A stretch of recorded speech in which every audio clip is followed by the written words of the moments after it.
Good morning from মুন্নার। আজকে আমরা মুন্নারকে ছেড়ে আমরা উটির দিকে যাব। আমাদের এই হলো হোটেল, এই হোটেল। আমরা এখন জাস্ট বাইক ফাইক সব প্যাক করে নিয়েছি, এখন বেরোবো। এখন 6:20 বাজে, আর না লেট করে এখন বেরিয়ে পড়ি। আমরা হোটেল থেকে মেন রোডে, মুন্নার যাওয়ার মেন রোডে চলে এসেছি। এই যে মুন্নার সোজা। তো গতকালের ভিডিওতে আমি দেখিয়েছি এই ফলসটা, দেখুন পুরো উপর থেকে নিচ পর্যন্ত। আর সামনের চায়ের বাগান তো অসম্ভব সুন্দর, অসম্ভব সুন্দর। মুন্নারের আগেও কিন্তু টোল প্লাজা, এটা আমাদের তো বাইকের লাইন, এই একদম পুরো মোস্ট বাঁ দিকে, তো আমাদের কোনো তো টোল লাগে না। তবে রাস্তা ভালো বানিয়েছে, ডবল রাস্তা। তবে পাহাড়ি রাস্তা তো এই ধরনের হয়, এর থেকে ভালো হবে না। সত্যি করে এখানে চা বাগানগুলো দেখতে কি সুন্দর বলে বোঝানো যাবে না। যেটা দেখুন কচ্ছপের পিঠের মতো। সত্যিকার মুন্নারের যে চায়ের বাগান অসম্ভব সুন্দর দেখতে। আর দূরে ওই পাহাড় আর এই চা বাগান, আর এই চা, এই যে ছোটো ছোটো বস্তি দেখাচ্ছে, এটা চা ওয়ার্কার যারা আর কি, তাদের বাড়ি। তো সত্যি করে মুন্নারটা আরও একদিন থাকার ইচ্ছা ছিল, কিন্তু কিছু করার নেই, বেরোতে হবে। সেই জন্য আর বেশি ভিডিও করতে পারছি না, আস্তে আস্তে এগোচ্ছি। এখন ন্যাশনাল হাইওয়ে 85 ছেড়ে এখন মুন্নারের ভিতরে ঢুকলাম। মুন্নারের ভিতর দিয়ে আমরা যাব আরাবিকুলাম ন্যাশনাল পার্ক দিয়েই এটা, এই রাস্তা গেছে কোয়েম্বাটুর যাওয়ার রাস্তা। তো আমরা প্রথমে কোয়েম্বাটুর যাব। আজকে কিন্তু অনেকগুলো রিজার্ভ ফরেস্ট এবং ন্যাশনাল ফরেস্ট পাওয়া যাবে। এখন সুন্দর সুন্দর চা বাগান দেখতে দেখতে চলেছি আরাবিকুলাম ন্যাশনাল পার্কের দিকে, ওটা দিয়েই আমাদের রাস্তা। এই হলো আরাবিকুলাম ন্যাশনাল পার্ক, আমরা গতকাল করেছি। এই হলো আরাবিকুলাম ন্যাশনাল পার্ক।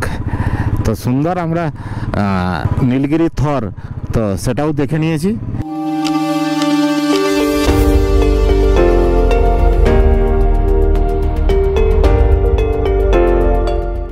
রাস্তার ধারে এই ধরনের ছোট ছোট যে ফলস নামছে। সামনে গাড়ি আসছে তো সেই জন্য দাঁড়ানো হলো না। তো চলুন। জঙ্গল, পাহাড় আর চা বাগান এত সুন্দর লাগছে যে বলে বোঝাতে পারবো না। যেখানে খুশি আমরা 5 কিলোমিটারের মধ্যে 2-3 বার দাঁড়িয়ে গেলাম। আর ভিডিও করছি এইটা, কিন্তু চোখের দেখা দেখে নিচ্ছি, চোখকে সাথ দিয়ে নিচ্ছি যে কিভাবে সুন্দরটা আছে এখানে কেরালার এই মুন্নারে। না দেখলে বোঝা যাবে না। আমার তো মনে হচ্ছে এটা ইউরোপের কোনো জায়গায় চলে এসেছি। দেখুন ওই পাহাড়ের উপরে চায়ের বাগান, ওইগুলো থেকে ঘুরে ঘুরে নেমেছি। কি লাগছে চায়ের বাগান আর এই পাহাড়, এমন যেন বিদেশে কোনো জায়গায় চলে এসেছি তাই মনে হচ্ছে। আমরা এখন মুন্নার থেকে প্রায় 20 কিলোমিটার এসে গেছি। 20 কিলোমিটার এসে এখন ব্রেক করছি। আর এমন জায়গায় একটা দাঁড়িয়েছি, সত্যিকারের চোখ যেদিকে যাবে চোখ জুড়িয়ে যাবে। দেখুন সাইডের সিনগুলো, যেদিকে তাকাবেন একদম তাক লাগিয়ে দেবে। দেখুন, আর এই গাছে ফুল ফুটেছে, কি লাগছে। আর উপরে এই যে চায়ের বাগান। আমরা এখন এসে পৌঁছে গেছি লাকাম ওয়াটারফলস আরাবিকুলাম ন্যাশনাল পার্কে। এটা হলো লাকাম ওয়াটারফলসের টিকিট কাউন্টার। 50 পার পারসন, 50 টাকা করে টিকিট কেটে আমরা এখন ঢুকে পড়েছি লাকাম ওয়াটারফলস। 100 মিটার এখান থেকে। এই হলো একটা পাহাড়ের উপর থেকে জল নামছে, জাস্ট দেখে আসি। আর এই ধরুন ধুতরা ফুল, পাহাড়ি ধুতরা ফুল ফুটেছে, দেখুন কী ধরনের। এইটা হলো ফলস, আর এটা রাস্তার সাইডেই, জাস্ট রাস্তার গায়ে এই ফলস। তার মানে এইটা ঢোকার জন্য 50 টাকা করে পার পার্সন টিকিট লাগবে। আমাদের 100 টাকা লাগলো। আমরা দেখছি এই ফলসটা জাস্ট পাহাড়ের উপর থেকে এই ফলসটা নেমে আসছে, দেখুন।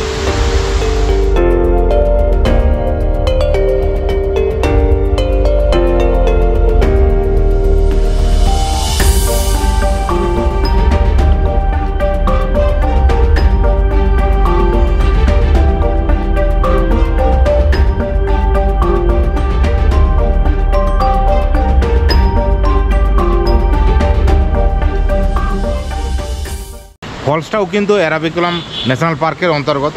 তো জাস্ট ফলস দেখে বেরিয়ে আসলাম। এই হলো ফলস ঢোকার জায়গা। তো তো এখন একটু চা খাবো, চা খেয়ে আবার বেরিয়ে যাব। তবে মুন্নার থেকে উটি যাওয়ার রাস্তাটা কিন্তু খুবই সুন্দর। দেখুন এইভাবে চা কালেক্ট করছে, চায়ের পাতা কি সুন্দরভাবে একটা কাঁচি মতো আছে, ওইটা দিয়ে কেটে কেটে করছে, কিন্তু আমাদের সেদিকে হাতে তুলে।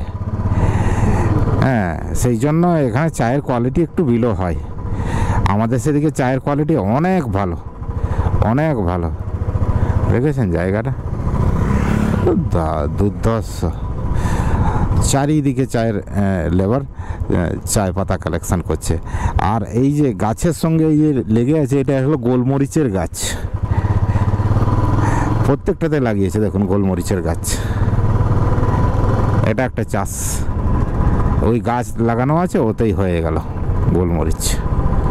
কোন জায়গাটাকে আপনি খারাপ বলবেন? দেখুন এই সামনের ভিউটা, মুন্নার থেকে প্রায় আমরা 30 কিলোমিটার এসে গেছি, তবুও এই ধরনের ভিউ দুর্ধর্ষ,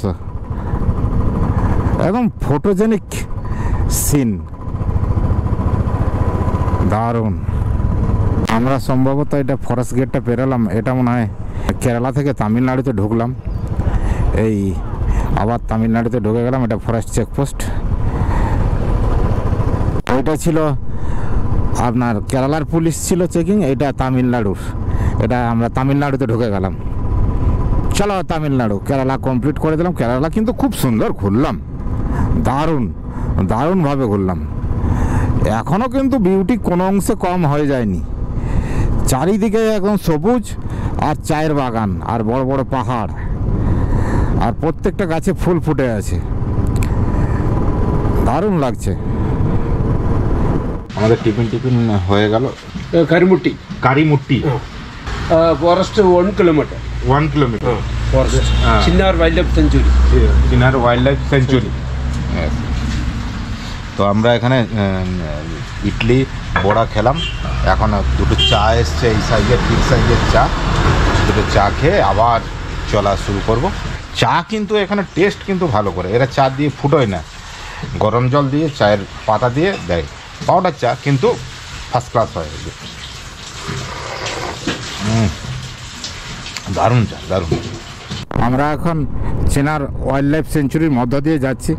এখানে যে ফটোতে দেয়া আছে প্রচুর ধরনের জীবজন্তু পাওয়া যায়, কিন্তু যদি চোখের সামনে আসে দেখলাম, আর না হয় তো কিচ্ছু করার নেই। জঙ্গলের ব্যাপার, তার মানে যে কোনো সময় দেখা হতেও পারে, নাও হতে পারে। এই জঙ্গলের মাঝখানে কিন্তু পার্কিং করা মানাও আছে, আর প্লাস্টিক কোনো কিছু ইউজ করা যাবে না, প্লাস্টিক ফেলা যাবে না এখানে। আমি দুটো জিনিস দেখলাম, পার্কিং করা যায় না, কিন্তু অনেকে পার্কিং করছে দেখলাম, এই যে মাঝে মাঝে দাঁড়াচ্ছে। এই যে জালে সিঁড়ির মতো করা আছে, এটা বাঁদরদের এই দিক থেকে ওদিকে যাওয়ার জন্য রাস্তা বানিয়ে দিয়েছে, কারণ নিচে গেলে গাড়ি ঘোড়া আছে, কোথায় অ্যাক্সিডেন্ট হয়ে যাবে, সেই জন্য এই নেটগুলো দেওয়া আছে, এই সিঁড়ির মতো করা আছে, ওতেই পার হয়। বলে রাখি, এই ব্লাইন্ড যে টার্নিংগুলো আছে সেগুলোতে সব সময় নিজের বাঁ দিকে যেতে হবে, না হয় প্রবলেম। এই যে দেখুন, আমি যদি ডান দিকে থাকতাম তাহলে গাড়ি এসে যাচ্ছে। এইটা কিন্তু সব সময়, তার মানে পাহাড়ি রাস্তায় সব সময় এটা মাথায় রাখতে হবে। এই সেফটিটুকু না থাকলে যে কোনো সময় দুর্ঘটনা ঘটা কোনো ব্যাপার নয়। এই যে এখানে কোনো কিছু ফেলতে বা খাবার দিতে না বলেছে। আমরা এখন এই চিনার ওয়াইল্ড লাইফ সেঞ্চুরির মধ্য দিয়ে যাচ্ছি। এইসব জীবজন্তু পাওয়া যায়, তো এইসব ছবি দেওয়া আছে রাস্তার মাঝখানে মাঝখানে, হাতিরও দেওয়া ছিল। Welcome to you. এই যে এটা একটা টাইগার রিজার্ভ ফরেস্ট, তো তারই চেকপোস্ট, এই যে forest checkpost Annamalai tiger reserve. তো এখানে এন্ট্রি করতে হবে, তো এন্ট্রিটা করে আসি আমি। আমরা এখন এই আনামালাই টাইগার রিজার্ভ ফরেস্টে ঢুকবো। এই হলো তার পোস্টার, এখানে এই হলো ফরেস্টের গেট। 20 টাকা দিয়ে আমরা টিকিট কেটে আমরা ঢুকলাম। রয়্যাল বেঙ্গল টাইগার, এই যে টাইগার রিজার্ভও আছে। তো এখানে যেখানে সেখানে দাঁড়ানো যায় না, একদম স্ট্রিক্টভাবে বলা আছে, তো রানিংয়ে থাকতে হবে। এইরকম রাস্তা দিয়ে আমরা চলেছি। এই আন্নামালাই যে রিজার্ভ ফরেস্ট আছে, তো টাইগার রিজার্ভ আছে, ওর মধ্যে দিয়ে যাচ্ছে। এই সামনের সিনারিটা দেখুন, দারুণ সিনারি। এই পাহাড়গুলো তো খুবই সুন্দর, দেখুন দারুণ। জঙ্গলের মাঝখানে একটা বিশাল লেগে চলে এসেছি, বিশাল লেক। এদিকে লেক আছে, এদিকে লেক, বিশাল বড় লেক। কেন রিজার্ভ ফরেস্ট করলে এই লেকগুলো দরকার হয়, তো তার মানে যদ্দু জানোয়ার জল খাবে, সেই জন্য এই লেকগুলো বানিয়েছে। দারুণ। তো এখানে তার মানে জঙ্গলের মাঝখানে দাঁড়ানো তো মানা, তবুও মাঝে মধ্যে 2-1 মিনিট দাঁড়িয়ে দেখা হচ্ছে। আর এই ধরনের বাম্পার টপকাতে টপকাতে তো দম হালকা হয়ে যাচ্ছে। এই ফরেস্ট গেট পার হয়ে আসলাম, আমাদের এই টাইগার রিজার্ভ কমপ্লিট হয়ে গেল। এখন দেখি এখানে যদি ডাব ফাব কীরকম দাম বলে, ডাব খাওয়া যাবে।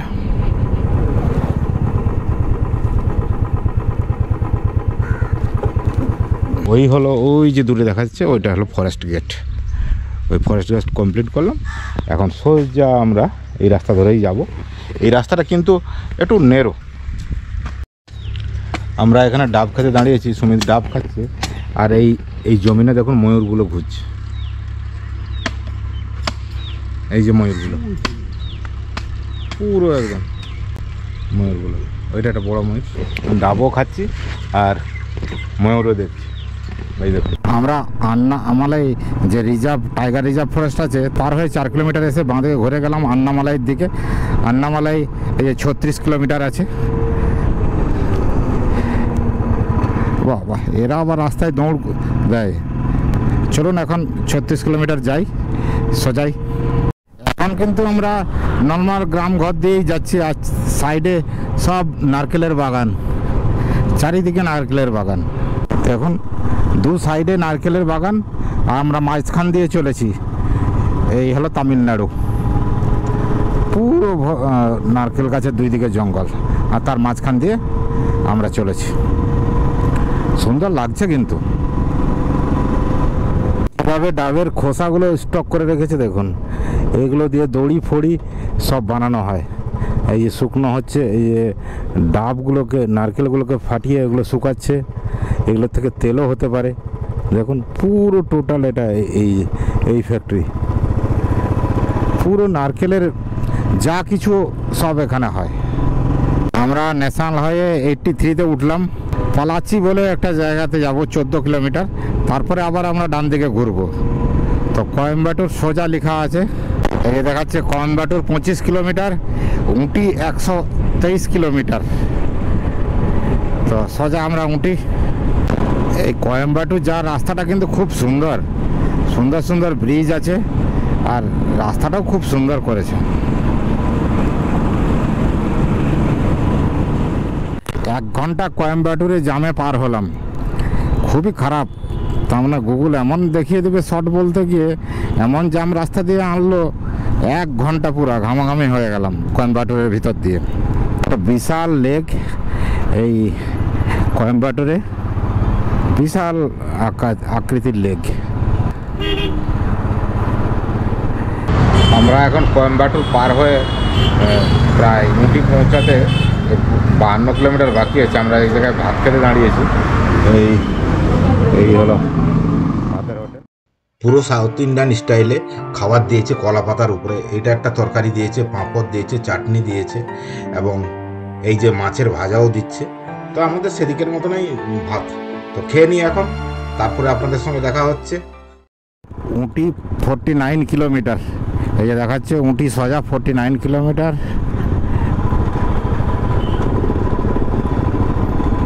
তো আমরা এই সোজাই রাস্তায় যাব, 49 কিলোমিটার। টাইম তো দেখাচ্ছে 1 ঘন্টা 53 মিনিট। রাস্তা তো পাহাড়ি রাস্তা হবে, স্বাভাবিক ব্যাপার। এখন আবার দেখছি যে এই সব জায়গাগুলো সুপারি গাছ বেশি, নারকেল গাছ কম। কি জানি কোন জায়গায় যেটা ভালো হয় সেটাই হয়তো লাগায়। এখানটায় প্রচুর সুপারি গাছ চারিদিকে।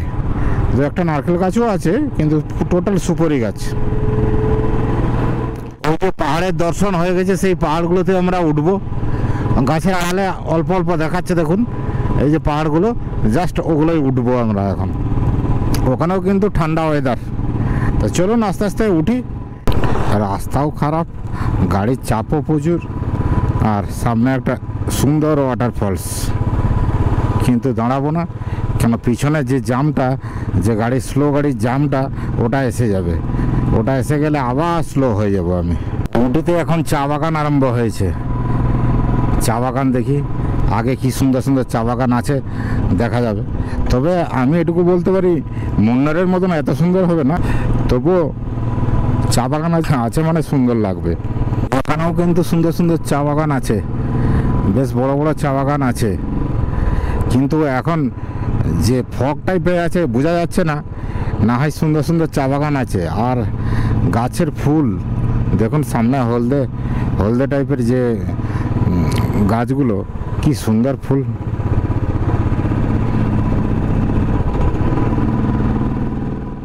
কাছ দিয়ে টয় ট্রেনের লাইন,